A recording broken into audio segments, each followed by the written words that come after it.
yesterday around lunchtime saying that he could not be with us today due to congestion, head cold, things you get from kids, basically. So he didn't feel he was getting better, so he's at home. And I'm his bench mostly. I'm part of the bench, so I'm happy to be here. Today, we find ourselves in the journey to Jerusalem, which is imminently going to happen, entering the grounds of Jerusalem, in this increased place of uncertainty and fear, where we have many questions. We've been through this year after year, but we still have many questions. Where is this going? How is this story relational to what I'm going through now? How is it relational to our community and what it is going through now? Where is the courage to walk with Jesus now? We are just a week from Palm Sunday.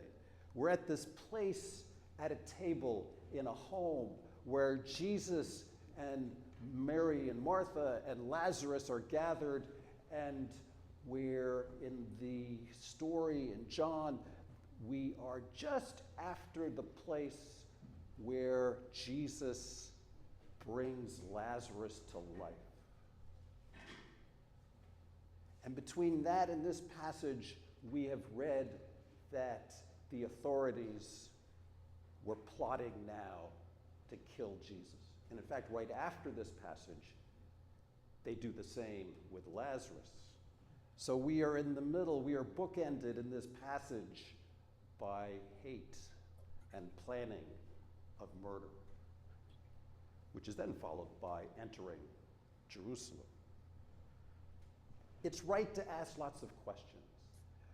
If anything, God has provided us in our lives with this ability to ask questions, to explore creatively life and our place in it, and no less in a place of comfort or safety, which is the great hope that we can all have that, but in a place of uncertainty, of danger. How do we follow Christ now? Simone Weil, who wrote a book, many books, but wrote a book in the mid-20th century in France directed to the Catholic Church. It's directed to a Catholic priest, but essentially to the Catholic Church, has a whole book full of questions. What is this? What is that? What do you mean when you say that? What does that have to do with what's happening now? Others have written similar type of things, but that one stands out for me. That is what we increasingly do when confronted with uncertainty. And it's correct, it's right to ask these questions because it is a part of our faith. What's going on? Where are we going? Susan Sontag, the philosopher and social commentator, spoke and explored the essence of truth.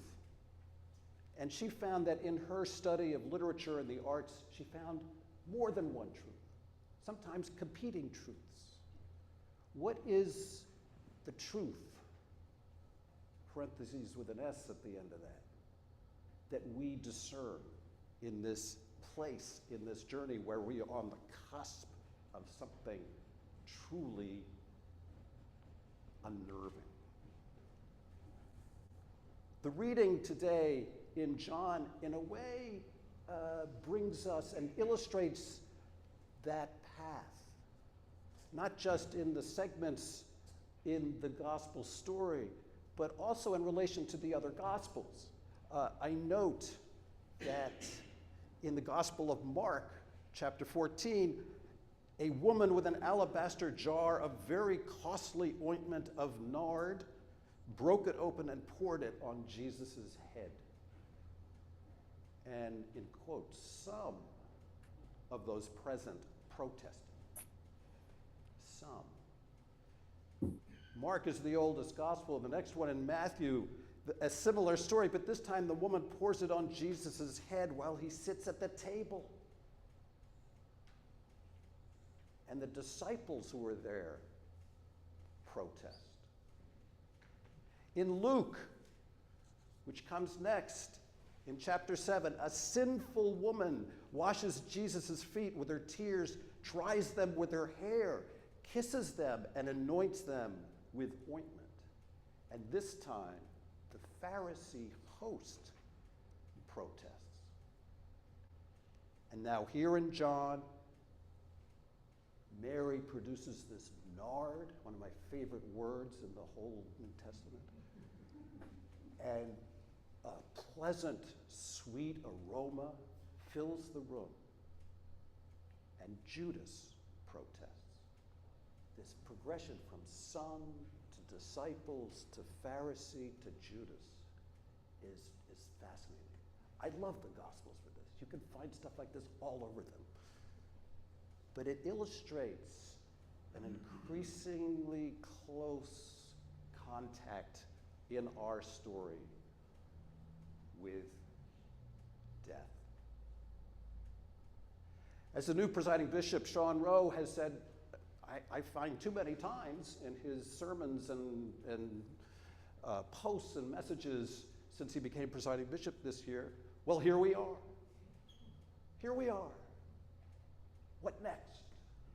What do we do? Where do we go?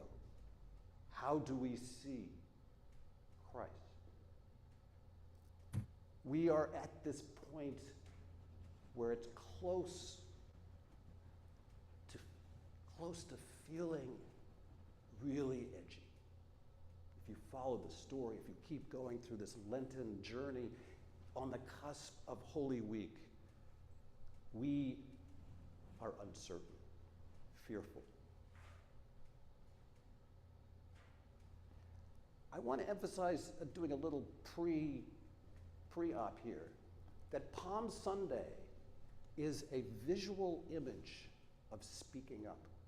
Because in the midst of our recognition of this danger and this challenge to our courage, and the challenge to Jesus and his disciples in their courage, nonetheless, Jesus enters Jerusalem in glory, on a colt or a donkey, depending on which gospel you're reading. Many crying, Hosanna, joy fills the streets. Never let us forget that on the other side of Jerusalem, at the exact same moment, we now know that Pontius Pilate was entering Jerusalem through another gate with legions of Roman soldiers to protect the peace in the Roman understanding of peace during that holiday Passover week. So Palm Sunday takes on a meaning that I wasn't aware of as a kid, that it's kind of like in your face, a counter demonstration. It's go ahead, march in with your armies and your weapons. We belong here. We're going into, we're not afraid. That's next week. Today, this week, we are vulnerable. We are assaulted by things we don't want to hear that make us more vulnerable. We feel a sense of violation. We feel a sense of our lives being shattered, lost, everything we worked up towards to, about to go. How do we return? How do we get to Easter? Getting to Easter When is that? Where is that? How is that expressed in our lives? What are the words of the Gospels speaking to us? We have to go through Good Friday to reach Easter, is a common phrase I hear from many in my profession. It's important to stay solid, feet on earth. If anything, no one can take away the earth. No one can take away our ability to stand and our ability to speak. And we are called, if nothing else, to speak up. For as much as love envelops our understanding of the gospel and our informing our journey to Easter, it's that place of justice that allows us full recognition of that love that is crucial. Absolutely essential. So building within, getting the strength to keep moving forwards, to enter that gate irregardless of what else is happening on the other side,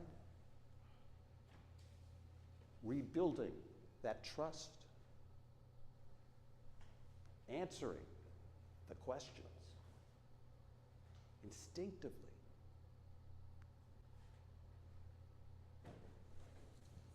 That is where our challenge is right now. As Isaiah said it best, do not remember the former things. I'm about to do a new thing. Now it springs forth. Do you not perceive it? We are on the cusp of doing something new, irregardless of the junk out there that we run into. We are about to do a new thing. That's exciting. That's opportunity. And that is the essence of our faith, following Christ. Amen.